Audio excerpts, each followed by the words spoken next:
So it happens with some regularity that someone will comment to me that it's really hard to be a rabbi.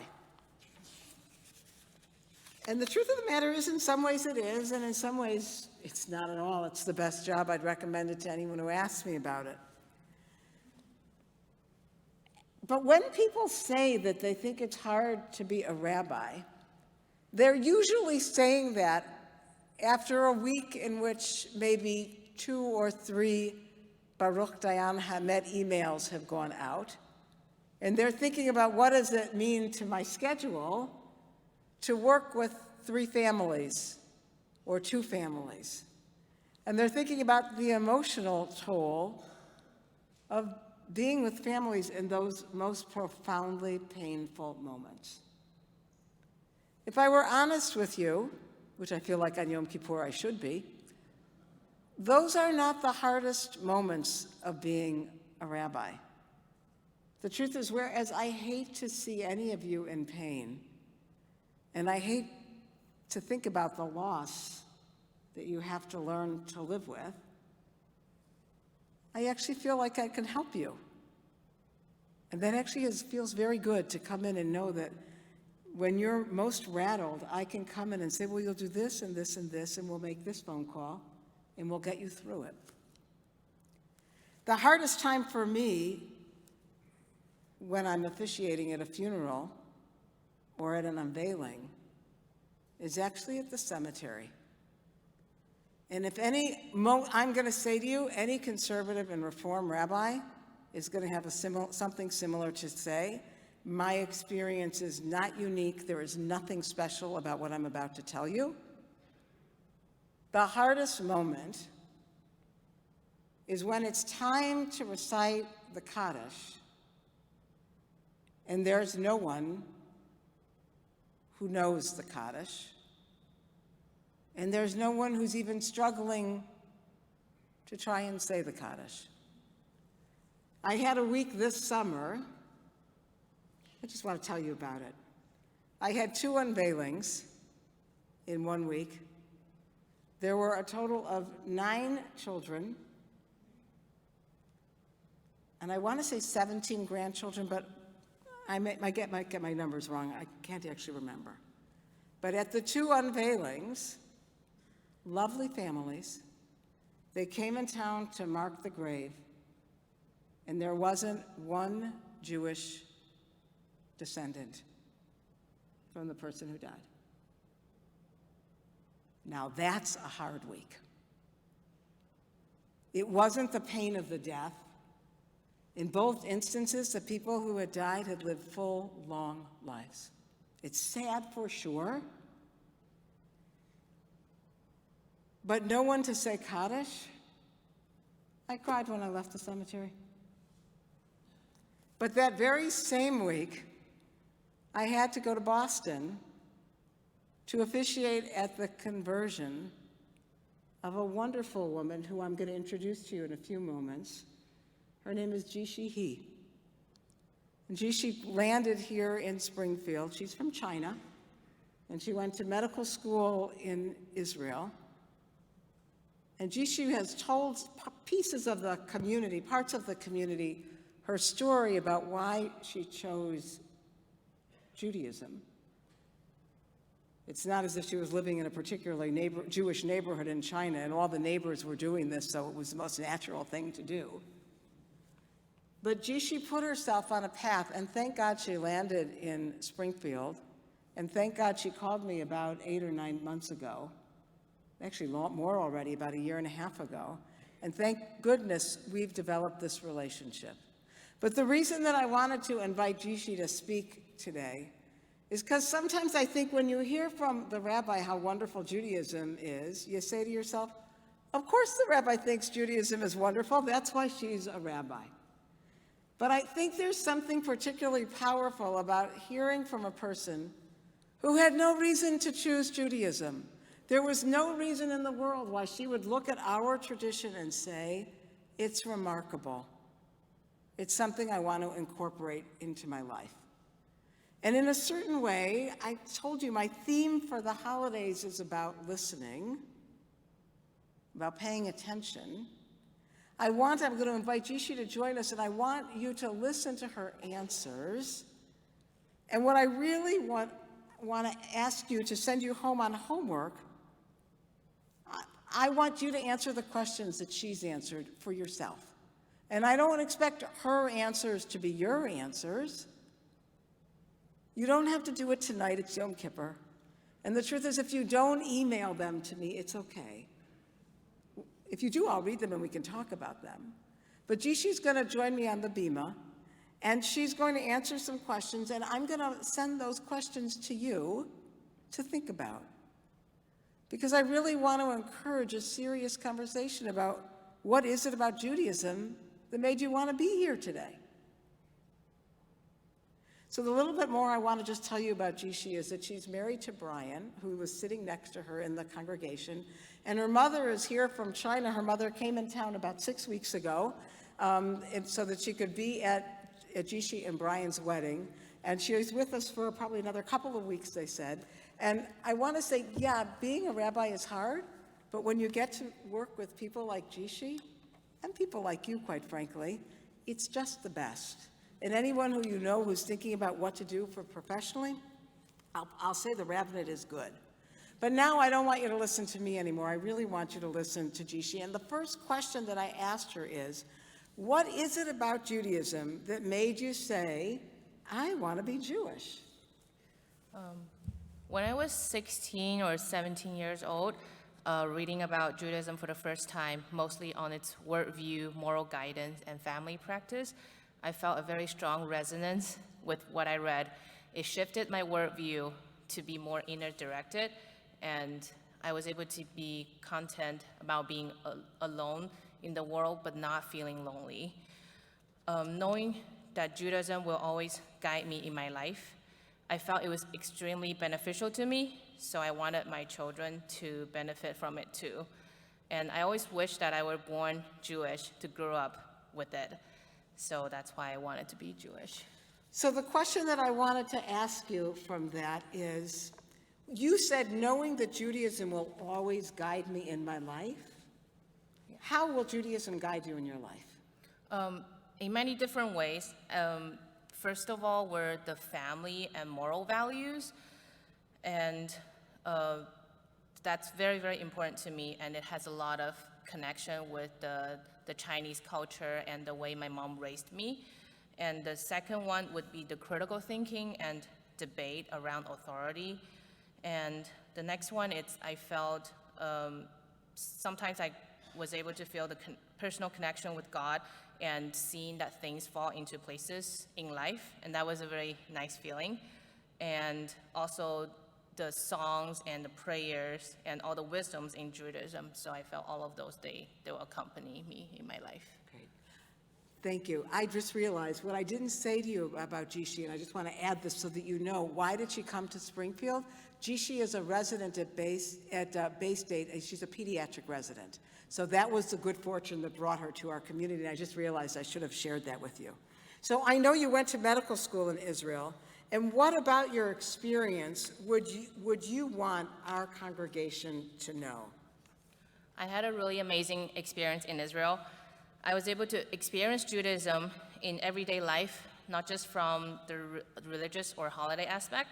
Going to the grocery store that's already kosher and getting time off for Shabbat and holidays, celebrating all the holidays with Jews of all streams. It felt much more like a nation, like a family.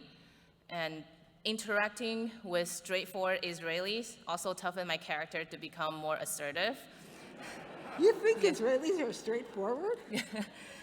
Since it was such a small country, everything that happened there felt very intimate and close to my heart. I would say my high school period in China was intellectually reading about Judaism. My college and master period in California was mostly experiencing Shabbatot in a spiritual context. And my med school period in Israel was living Judaism while still feeling free to live my own life. So with that, it became my life. So I just want to point out to you what Jixi said, because she talked about a place where Judaism was just in her head, right? That's in China. It was just in her head.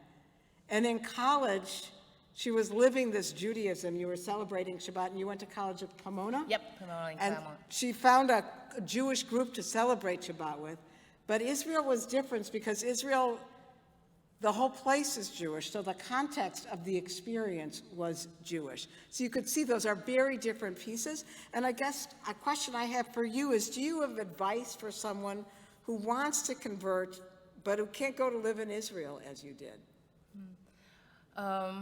I think my humble advice would be try to explore every aspect of Judaism, including like music, language, the learning and the practice customs of it. And you can probably get similar experience if someone is very connected to the local Jewish community and study with a rabbi or with a group. Okay. How did being in Israel contribute to your decision to convert to Judaism?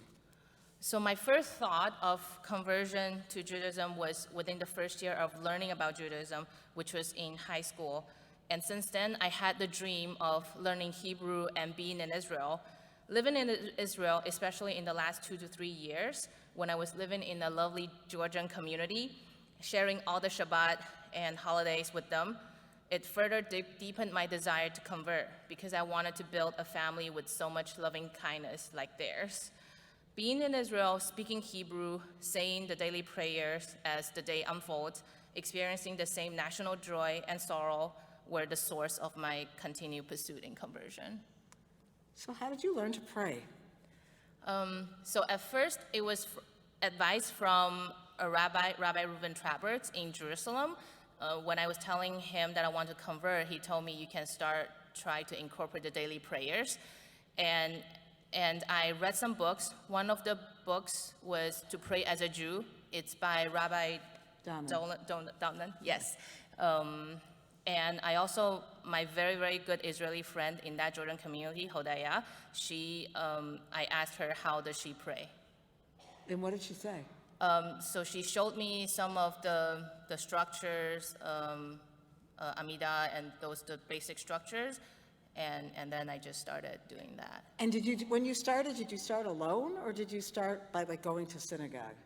I think personal prayer I started alone, like from the morning, the modalni and hand washing and the silent, and most of those were alone. But I think going to synagogue on Shabbat, they also really helped. So what you're saying is you were doing a lot of inner work, and then you had this community that you could connect with. Yeah. But you were doing inner work, and by the time you were in Israel, you weren't reading about Judaism. You were trying to live Judaism. Yeah, yeah. Right? You hear the difference. Okay. What has been the most challenging aspect of your conversion to Judaism?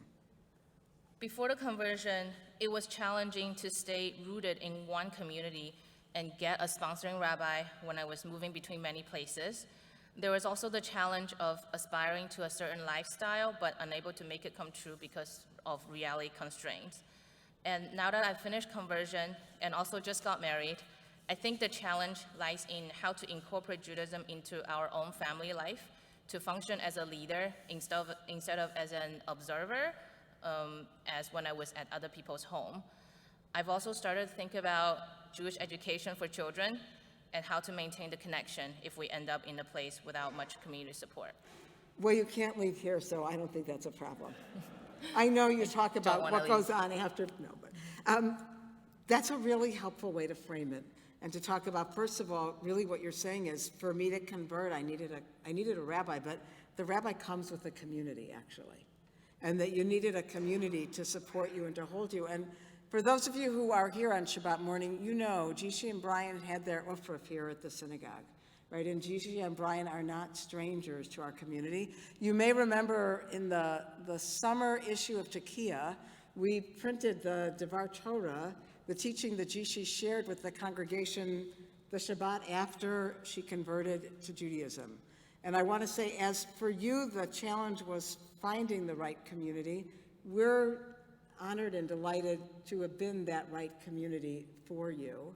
And what you're really, I think, pushing us to do is to say, how do we answer these questions? Because I told you all you were going to have some homework. So the questions that I want you to be thinking about is, when I asked Jixi, what is it about Judaism that made her say, I want to be Jewish? What's your answer to that question? You don't have to raise your hand, but I want you to think about it. And you heard Jixi already saying she just got married in September, and she's thinking about Jewish education for her children and thinking about community. And you haven't said it, but what I hear you saying is, how am I going to make sure that the people around me know what's important to me about Judaism? So the question I want to ask you is, when you answer the question, what is it about Judaism that made you say, I want to be Jewish? Do you think the people who are most important to you in your life know it? If you are lucky enough to be a parent or a grandparent, do you think they know the answer? Those children or grandchildren know the answer to that question? And is there a way you could be more explicit? And if you are not a parent or a grandparent, but there's people in the younger generation in your lives, how can you ensure that they know your answer to that question?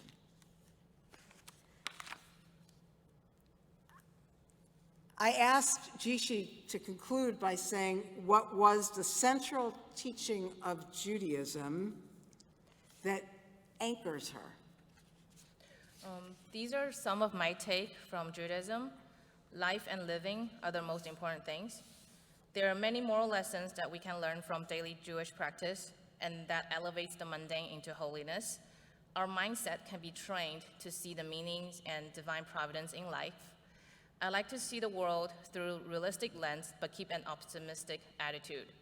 The endless debate and Talmudic digging is the life source of Judaism. So there's a lot there, right? Jixi talked about tikva, about hope, about competing opinions and alternate voices and different perspectives. She talked about the fact that Judaism is about mindfulness. She didn't use the word mindfulness, but that was in there, and positivity psychology was right in there. That's Jixi's answer. And by the way, the answer that Jixi gave us tonight might not be the answer she would give us if she were to come back in 10 years, because Jixi's going to keep growing. I just know it, you could tell. So the question that I want to ask you, I told you I want three questions for you. The first is it about Judaism that made you say, I want to be Jewish? The second is, how do the people who are important to you in your life know the answer to that question? And the third piece is, what is the central teaching of Judaism that speaks to you? And how do you embrace it? Jixi, I want to thank you for picking up the phone and calling Temple Beth El some 18 months ago or so, and for honoring me by allowing me to be your teacher, and for allowing me to have this small place in your life as you are on this journey, and for being willing to share your wisdom and Torah with our community. We're very lucky to have you as ours, and we wish you much hatzlacha on the derech as you continue to embrace Judaism and explore. And we're here for you as long as you're in our community. Thank you so much. You and Temple Beth are crucial to our journey. We feel honored. Thank you. We feel honored. So do you all have your homework assignments? Okay, good. Because I do really hope that you'll think about these questions, because I deep in my heart believe that answering those questions is about how to ensure purpose and meaning and connection in our Judaism.